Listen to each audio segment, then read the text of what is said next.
Dominique Laurent-Du, bonjour. Vous êtes l'actuel propriétaire du X-Flight qui est en ce moment à Calais pour apparemment sa dernière fête, c'est ça?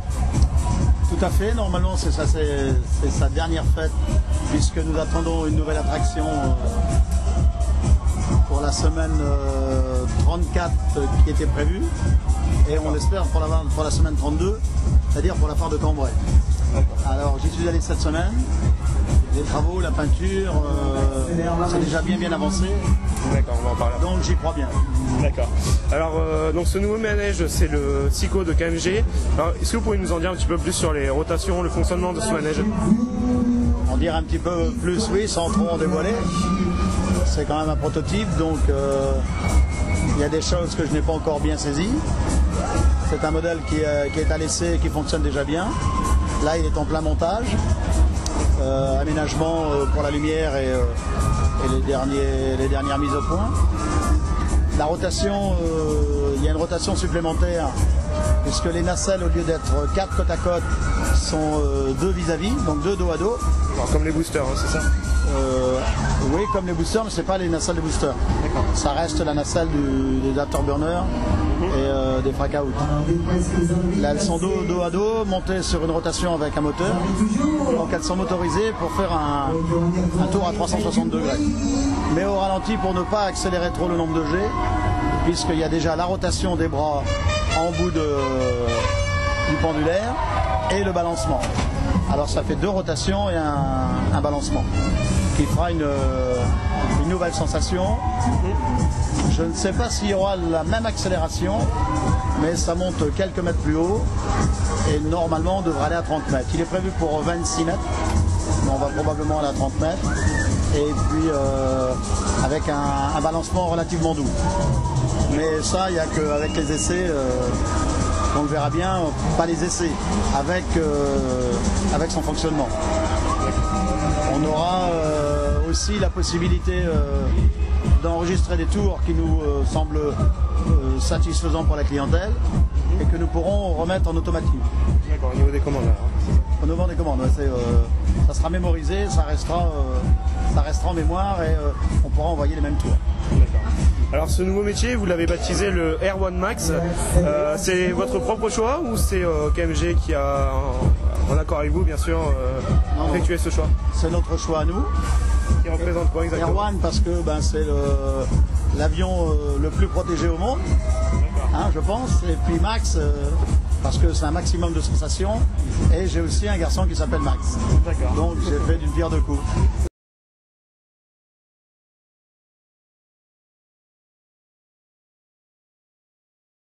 Alors l'origine R1 Max c'était des avions importants, des avions de chasse. Donc on était parti sur le gris et puis on s'est rendu compte que ça faisait trop sombre. La fête foraine, il y a déjà des manèges aériens qui sont dans le gris. Je trouve que ça manque un peu d'ambiance et la fête foraine elle doit être très colorée. C'est mon avis personnel. Hein. J'avais le Tagada auparavant et après j'ai eu le X-Flight et prochainement la R1 Max. Et je pense que la fête foraine elle est dynamique, elle est agréable, elle est gaie, elle est tout en couleur et en musique, donc et en parfum. Donc j'ai voulu rester dans des tons actuels, avec un visuel de loin et puis des coloris aussi maintenant qui est important, c'est que de la lampe on passe à la LED. La luminosité de la LED est tout à fait différente. Alors j'ai voulu un coloris qui reste bien dans l'harmonie de la couleur des peintures. Donc on reste un peu dans les tons du X-Fly, avec une prédominance de vert pomme, avec un petit peu de bleu, un peu de rose et du violet. On n'a pratiquement pas d'orange, pratiquement pas de rouge, mais on veut des couleurs vives et flamboyantes. D'accord. Alors tout à l'heure vous nous avez montré quelques photos de ce nouveau métier. Est-ce que vous pourriez nous expliquer un petit peu on va dire le mode de fonctionnement d'embarquement des passagers quand ils arrivent devant le manège, comment ça se passe? Ils ont l'entrée, comment ça se passe? Alors c'est pas du tout la même chose. Vous avez déjà des châssis qui sont beaucoup plus bas. La conception de cette attraction est sur 2 smirmors et nous avons une gare de promenade et d'entrée pour canaliser le public en cas d'affluence et pour éviter les bousculades entre les uns et les autres. Et puis inciter aussi, quand il y a du monde qui attend, inciter le public à y venir. Parce que c'est le monde qui appelle le monde. Alors il y a une gare fermée, avec des portes, des nouvelles normes, des portes électromécaniques qui permettent, une fois la fermeture de ces portes, de ne plus laisser passer personne et de mettre en route le manège. Si la porte s'ouvre, le manège s'arrête automatique. Donc tant que la porte n'est pas correctement fermée, on ne peut plus le mettre en route. Ça, ce sont les nouvelles normes. D'ailleurs, à ce sujet, j'ai demandé d'avoir les normes TÜV Munich, qui sont des normes les plus draconiennes et les plus reconnues au niveau international, ce qui me permettra d'aller éventuellement faire des fêtes foraines à l'étranger ou éventuellement de le revendre à l'étranger dans quelques années. Mais c'est aussi un coût supplémentaire et c'est aussi une révision, c'est un contrat avec la maison TÜV de faire des vérifications à l'année. Donc j'ai des vérifications à faire chez le constructeur et chez la TÜV. Donc c'est un surcoût. Ah oui, sécurité optimale, bien sûr. Et puis on dort mieux, on a une obligation de résultat, il faut que ça fonctionne très très bien et on ne veut pas de soucis avec les normes en vigueur, les nouvelles technologies et on veut que ce soit sécurisé et la sécurité au maximum. Donc ça a déjà été un peu notre leitmotiv quand nous avons acheté cette attraction et comme c'est de plus en plus rigoureux, on joue le jeu, on veut que le public vienne et ressorte indemne, intact et satisfait. D'accord, super. Est-ce que vous pourriez nous parler un petit peu, nous exposer un peu les spécifications techniques de ce nouveau métier, donc l'ampérage, le nombre de passagers, enfin ce qui nous vient à l'esprit. Alors l'ampérage, nous allons tourner avec 160 ampères, ce qui doit faire à peu près 100 kg. Pour un manège de cette envergure, c'est relativement correct. Et les Hollandais ont vraiment mis au point cette technologie de peu de consommation, de minimiser les consommations. Parce que aujourd'hui l'électricité sera de plus en plus chère, donc il faut impérativement avoir des manèges qui consomment moins, qui peuvent être opérationnels en peu de temps. Donc là nous avons deux semi-remorques qui s'adaptent l'une à l'autre, avec un système de verrouillage hydraulique. Le fonctionnement du balancier est électrique, avec deux moteurs de peu de puissance, mais je n'ai pas retenu le nombre de kVA. Il y a la rotation des nacelles avec des tout petits moteurs et des petits variateurs pour consommer peu. Ensuite, il y a de l'eau qui va également dans les châssis pour avoir une bonne assise, un bon lest pour le balancement. Comme le X-Flight actuellement. Comme le X-Flight et comme le XXL.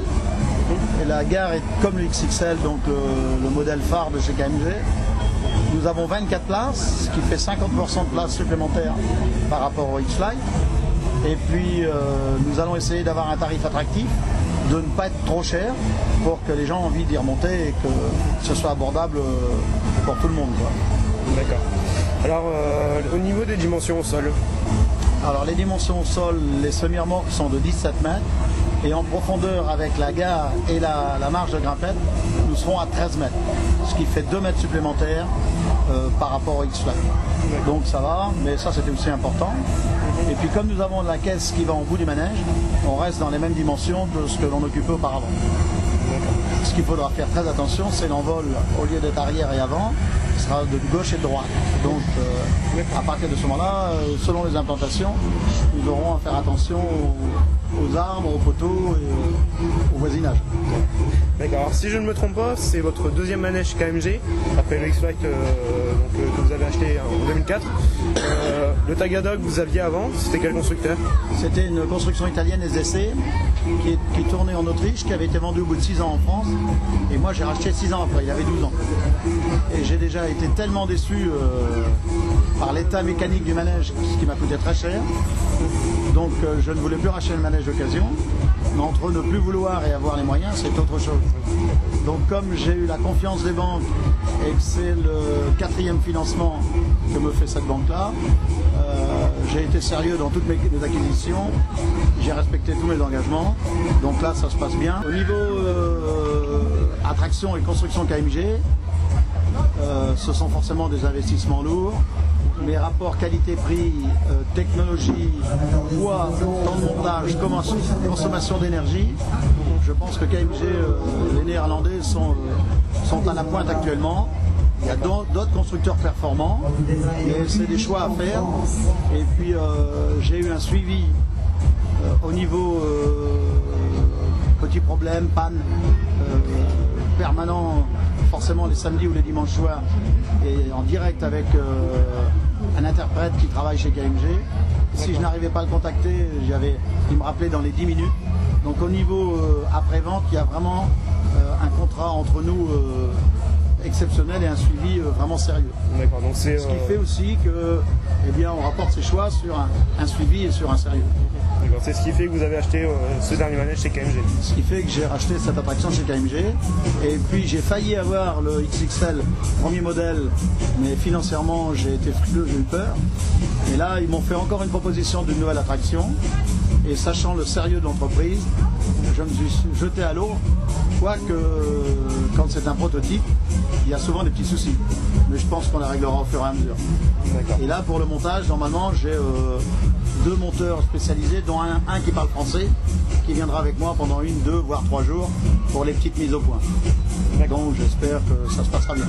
C'est dommage, c'est que la saison sera presque à sa fin, quand on sera à peu de temps de la rentrée des classes. Mais on essaiera de le faire tourner un maximum. Alors, quid du X-Flight? Que va-t-il devenir? Va-t-il être vendu? Allez-vous le garder? Qu'est-ce que vous prévoyez de faire avec celui-ci? Bon, normalement, ça reste secret. Hein. Il y a plusieurs éventualités. C'est que pour l'instant, j'ai un Britannique qui est hyper intéressé depuis quelques semaines, mais est surbooké en travail, donc n'a pas le temps de venir s'en occuper réellement. Mais j'ai un autre client intéressé, lui, ce serait pour partir à Dubaï. Et j'ai plusieurs acquéreurs français, mais je préférerais pas retrouver le X-Fly sur le territoire français, parce que ça me permettrait d'avoir, ça me ferait une concurrence supplémentaire, parce que si on est déjà 17 ou 18 balanciers en France, ça en prend encore un nouveau, et je préfère voir le matériel partir à l'étranger. Ça laisse plus de disponibilité, parce que s'il est installé sur une fois en France, que j'avais l'intention d'y aller, bon, eh bien, on a une certaine déontologie entre nous. Peut-être pas tous, mais on essaye de s'éviter, de ne pas faire de concurrence directe.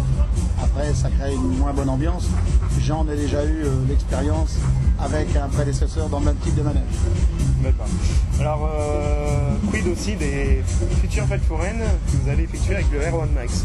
Étant donné qu'il y a 2 mètres au sol en plus, est-ce que vous allez garder les mêmes emplacements? Est-ce que vous allez préférer tourner sur les zones bleues? Vous avez confié que vous allez à Cambrai, normalement, si la livraison est bien effectuée. Peut-être à Arras après? Oui, je vais faire la part d'Arras. Pour les premières fêtes, je ne veux pas trop m'éloigner pour voir si le manège est bien au point. Et après, comme je vous disais, on est plusieurs quand même sur le territoire. Donc les zones bleues deviennent de plus en plus délicates. Elles sont de plus en plus limitées. C'est d'ailleurs pour ça qu'avec la municipalité d'Arras, nous trouvons un engagement tacite pour garder 4 zones bleues, ce qui permet à des nouvelles attractions d'y venir. Ce qui n'est pas toujours le cas dans d'autres villes, parce que tout le monde veut monter un peu plus, ça pousse un petit peu plus. Il y en a qui évoluent. Ici, à la foire de Rethel en ce moment que je vais faire, et puis comme le manège doit partir dans les jours qui viennent, normalement je ne pouvais pas faire la foire de Rethel, et les manèges agrandissent, donc les zones bleues sont de plus en plus limitées, ce qui donne de moins en moins de chance aux nouvelles attractions. Je crois que certaines villes font pour qu'il y ait un engagement de la part des forains à respecter les zones bleues. Alors j'espère avoir ma chance sur le territoire, mais je sais que ça va être limité. Alors, il y a quelques foires qui nous tiennent à cœur, parce qu'on est plutôt de la région, à savoir Dunkerque, Calais en hiver. Vous comptez garder ces foires? Oui, je vais garder mes foires pour cet hiver, parce que comme je le disais précédemment, je ne veux pas m'éloigner pour les petites mises au point. Peut-être que je vais aller voir plus loin, mais je préfère tenir que courir. Alors si je suis en panne sur Bordeaux ou bien dans le bas de la France, les dépannages ne sont pas les mêmes. Donc je préfère éventuellement, si nécessaire, démonter rapidement pour retourner chez le constructeur, ce qui pourrait être une éventualité, ce qui normalement ne doit pas arriver, mais on ne sait jamais. Alors aujourd'hui je suis beaucoup plus sage, et, je pars moins à l'aventure et je préfère préfère avoir un sérieux d'exploitation, surtout qu'il y aura sûrement des aménagements, parce que les manèges que j'ai déjà eus, c'est des manèges d'occasion ou des manèges neufs, mais déjà de série. Là, on arrive dans un autre domaine, c'est un prototype, ça risque d'être totalement différent. Donc, pour l'instant, on va rester sur Calais, sur Péronne, sur Saint-Quentin, sur Dunkerque, et une fête ou deux en région parisienne.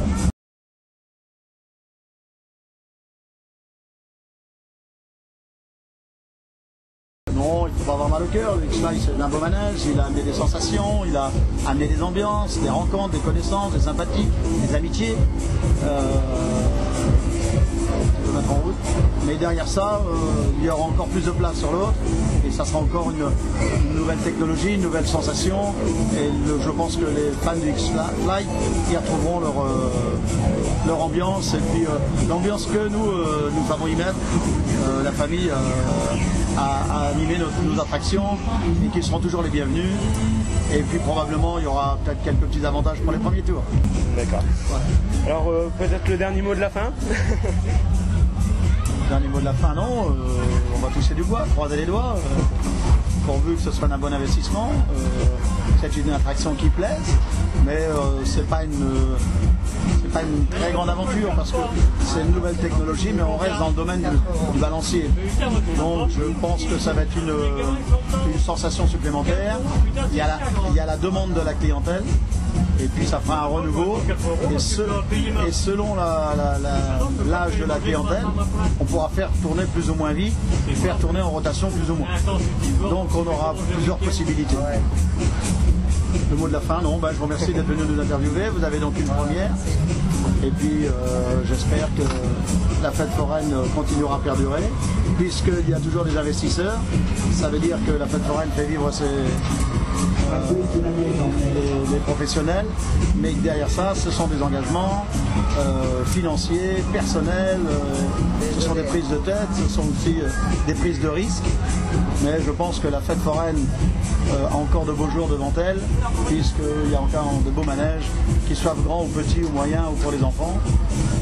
C'est une profession qui continue de vivre et que le public demande. La preuve, c'est que ça se promène et que malgré le mauvais temps parfois, même si c'est quand même une profession difficile, si on est en période délicate, on ne compte pas nos heures et notre profession se porte plus ou moins bien, mais on fait attention à perdurer et il y va de l'avenir de nos enfants. Voilà. Merci beaucoup Dominique Lerendu. On vous retrouvera donc à Cambrai, en tout cas on l'espère, pour vous interviewer et pour que vous puissiez nous présenter un petit peu le montage. Et bien on se donne rendez-vous à Cambrai alors et puis bonne foire pour Calais. Merci bien. Merci à vous. Bon courage à vous.